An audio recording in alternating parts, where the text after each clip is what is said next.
7 మాటలో ఒక మాట చదువుకున్నామండి. లోక సువార్త 24వ అధ్యాయం 23వ అధ్యాయం 34వ వచనం చదువుకున్నాం.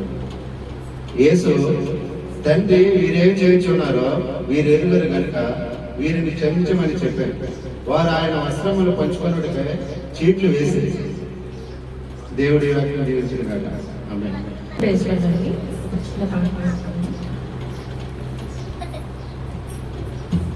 ఆదిని యేసయ్యా కృప చూపి బ్రోమయ్యా, అపరాధిని యేసయ్యా కృప చూపి బ్రోమయ్యా, నిర్భయించకని నీ కృపలో సంధ్యాదములను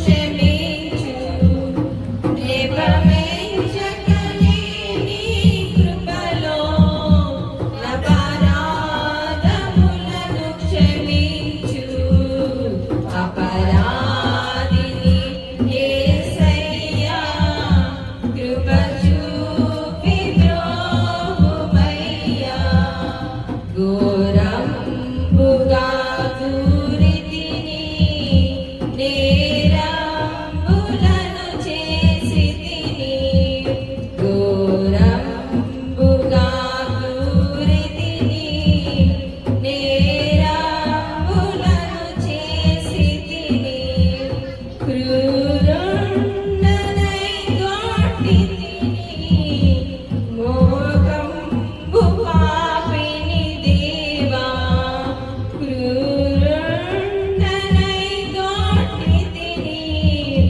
ఘోరంబు పాపిని దేవా, అపరాధిని యేసయ్యా కృప చూపి బ్రోమయ్యా.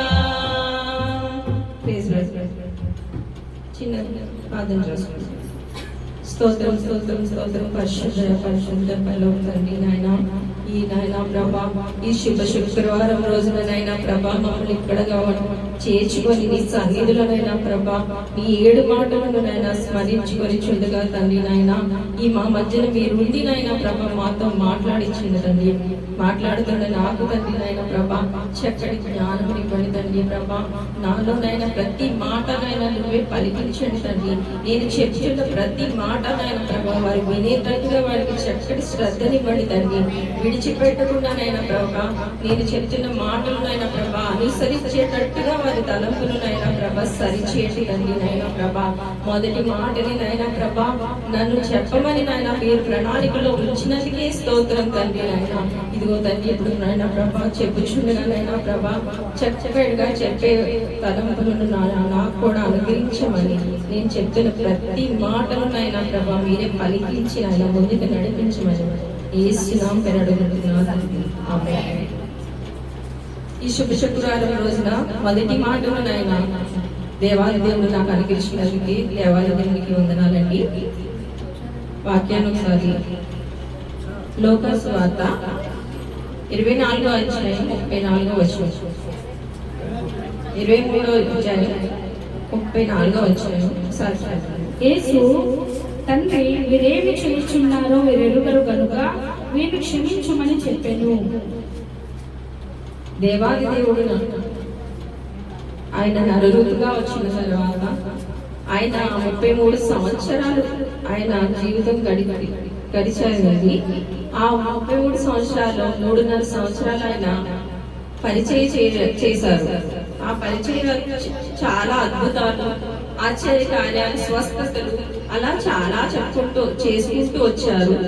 కానీ అప్పుడు చేసిన వాటి కంటే ఈ శుభ శుక్రవారం రోజున ఆయన శిలువలో పలుకుతున్న ఈ 7 మాటలు చాలా అద్భుతకరంగా ఉంది. ప్రతి ఒక్కరూ ఈ మాటలను బట్టి తన అలవాట్లను మార్చుకోవాలి. అటు రీతిగా దేవాది దేవుడు చనిపోతూ కూడా మన కోసం శిలువలో ప్రార్థిస్తున్నారండి. యేసు, తండ్రి వీరేమి చేస్తున్నారో వీరెరుగరు కనుక వీరిని క్షమించండి అని ఆయన తండ్రికి ఆయన ప్రార్థన చేస్తున్నారండి. మనం ఆయన ఏం చేస్తున్నారు, అక్కడ కొడుతున్నారు, రాళ్లతో కొడుతున్నారు, కిరీటం ముళ్ళ కిరీటం పెడుతున్నారు, చేతుల్లో కాళ్ళలో మేకులు గుస్తున్నారు, ఉమ్మి వేస్తున్నారు, ఆయన బట్టలను సైతం చీట్లు వేసుకొని పంచాలని చెప్పి ఆయన ముందే బెగతాళి చేస్తున్నారు. అంతగా చేస్తున్నా కూడా ఏం చేస్తున్నారు, వీరు ఎరుగురు అంటున్నారు. వారు ఎరగకపోవడానికి చిన్నపిల్లలండి కాదు కదా. అయినప్పటికీ కూడా దేవుడు వీరేమి చేస్తున్నారో వీరు ఎరుగురు అంటున్నారు. అంటే అక్కడ ఉన్న వాళ్ళందరూ ఆయన్ని బాగా ఎరిగిన వాళ్ళు, దేవునికి దగ్గరగా ఉన్నవారు, ఆయన గురించి తెలిసిన వాళ్ళు ఏడుస్తున్నారు. నా తండ్రిని ఇలాగా హింసిస్తున్నారు, దేవుడు ఎన్నో కార్యాలు చేశారు, ఆయన ఎందుకు ఇలా బాధపడుతున్నారని ఆయన గురించి తెలిసిన ప్రతి ఒక్కరు ఏడుస్తున్నారు. ఆ ఏడుస్తున్న వారిని, అమ్మా నా కొరకే అడగండి, మీ కొరకు మీ పిల్లల కొరకు అడగండి అంటున్నారు. కానీ ఈ హింసిస్తున్న వారికి దేవుడు మన కోసం వచ్చారు, మన పాపాన్ని క్షమించడానికి వచ్చారు అన్న విషయాన్ని మర్చిపోయి ఆయన్ని హింసించడానికి, ఆయన్ని కొట్టడానికి ఎంతగానో ఆశపడుతున్నారు. చేసిన పనిని చెప్పుకుంటూ ఆనందపడుతున్నారు. అయినా కూడా దేవాది దేవుడు ఆయన తండ్రికి మొరపెట్టుకుంటున్నారు. తండ్రి వీరేమి చేస్తున్నారో వీరెరుగురు అంటున్నారు. ఆ మాటలని పక్కనున్న ఖైదీ కూడా మారు మనసు పొందారు. అంటే ఆ టైంలో కూడా దేవుడికి అసలు కోపం రావట్లేదు.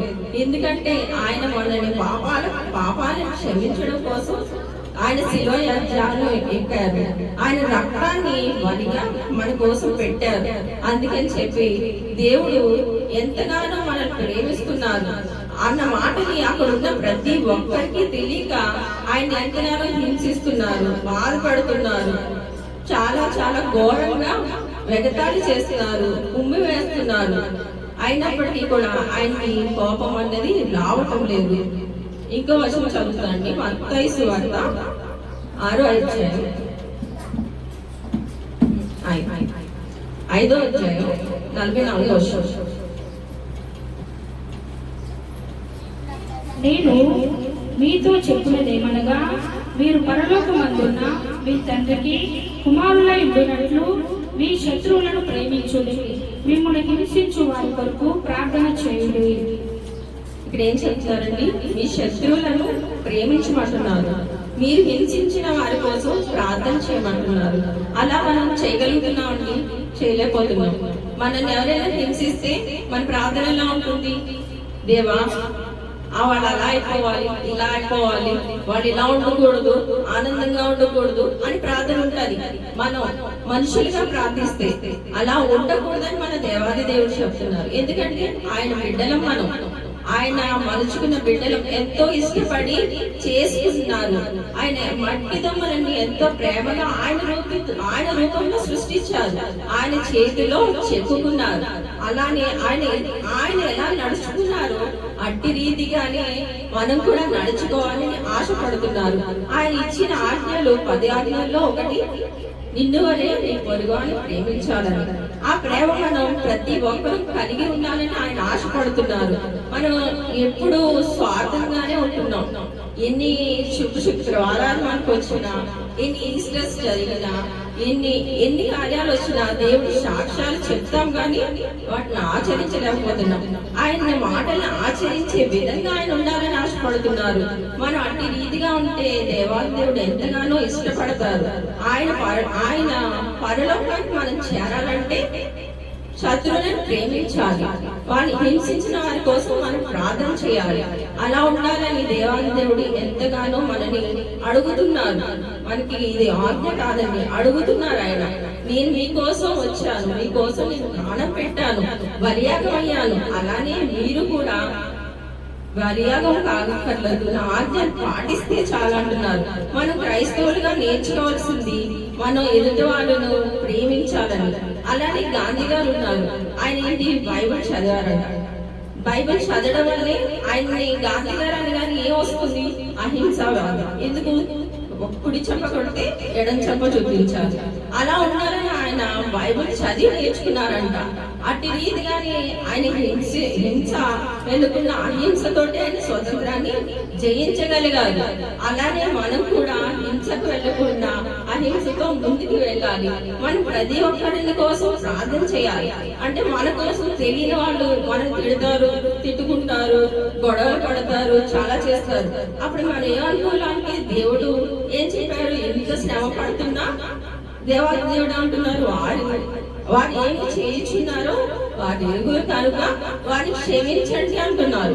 ఇప్పుడు మనం గొడవ పడ్డాం అనుకో, ఓకే వాడికి నా కోసం పూర్తిగా తెలియదు, అందుకనే వారు అలా మాట్లాడుతున్నారు. నా పూర్తిగా తెలిస్తే అలా మాట్లాడుతున్నారా అని చెప్పేసి మనం ఆలోచించుకోవాలంట.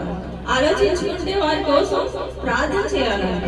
అలానే బాగా పూర్తిగా తెలిసిన వాళ్ళు ఓకే ఈ అమ్మాయి ఇలా మాట్లాడిందా, తను ఎప్పుడూ అంతే అలానే అంటది, తర్వాత మామూలైపోతుంది అనేసి మనం అలవాటు అవుతుంది. అంటే ఒక అబ్బాయి వెళ్తున్నారంట, వెళ్తుంటే చూసిన వాళ్ళు అంటే బాగా పక్క పక్కన వెళ్తుంటే చూసిన వారు అంటున్నారట, ఏంటి ఇల్లు రోడ్డు మీద ఇలా వెళ్తున్నారు, అసలు ఆ బిహేవియర్ బాగాలేదు, అలా నడుస్తున్నారు ఏంటి అంటున్నారట.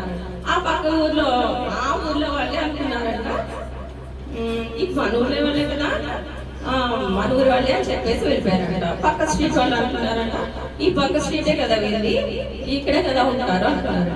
అదే ఆ ఇంట్లో వాళ్ళు వీళ్ళు అన్నా చెల్లెళ్ళు, 1 సంవత్సరమే తేడా వీళ్ళిద్దరికి, వాళ్ళిద్దరు చాలా క్లోజ్ గా ఉంటారు, ఎప్పుడు అలా నవ్వుతూ చక్కగా హ్యాపీగా నడుచుకుంటూ వెళ్తారు అని చెప్పి అనుకున్నారంట. ఎందుకు అలా అనుకున్నారు, వారు అన్నా చెల్లెలు అన్న విషయం ఎవరికి తెలుసు, దగ్గరగా ఉన్న మన వాళ్ళ కోసమే మనకి తెలుసు, అది దూరంగా ఉన్న వాళ్ళు అపార్థం చేసుకున్నారు. అలానే మన గురించి కరెక్ట్ గా తెలియకనే మన మీద కోపం వచ్చుకుంటారు. అలాంటప్పుడు మనం క్షమించాలంట, వారి మీద కోపం పెట్టుకోకూడదు.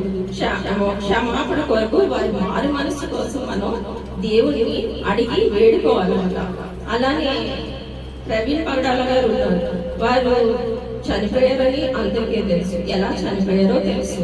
కానీ అది ఎవరు పోలీసులు వెళ్ళి వాళ్ళ వైఫ్ గారు ఇచ్చిన వాగ్మూలం ప్రకారం కేసు ఎలా నడిపించాలని అడిగారు. అడిగితే ఆవిడ ఏమన్నారు, వచ్చి ఇది చట్టం తన పని చేసుకుంటూ పోతుంది అన్నారు. ఆవిడ ఎంత పెద్ద మనసు ఉంటే అలా అనగలుగుతారు, ఆవిడ దేవుళ్ళు నలపబడుతుంది కనుక.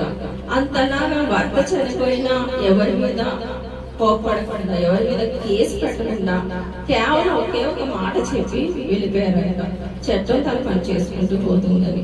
అలాంటి మనస్సు కూడా మనకి ఉండాలి. అలానే మనం కూడా ఎవరిని ద్వేషించకూడదు, కోపడకూడదు. దేవుడు చెప్పిన రీతిగా ఆయన చెప్పిన ఆజ్ఞల ప్రకారం నడుచుకుంటేనే మనం పరలోకం వెళ్తామంట, లేకపోతే వెళ్ళమంట. ఆయన ఇచ్చిన 10 ఆజ్ఞల్లో ఒక ఆజ్ఞానాన్ని మిస్ చేసినా మనం పరలోకానికి చేరుకోలేము. మనం ఇక్కడికి వచ్చి ప్రార్థన చేసేసి వాక్యాలు చదివి పాటలు పాడేస్తే మాత్రం మనం వెళ్ళమంట. దేవాది దేవుడు ఈ వాక్యాన్ని నాకు ఇచ్చినప్పటి నుంచి నేను కూడా నాలో కూడా చాలా కోపం ఉంటుంది. ఇది మెసేజ్ నేను నేర్చుకుంటున్న ప్రతిసారి ఓకే మొదటి పాస్టర్ గారు నాకు చెప్పారు, మొదటి వాక్యం చెప్పాలి.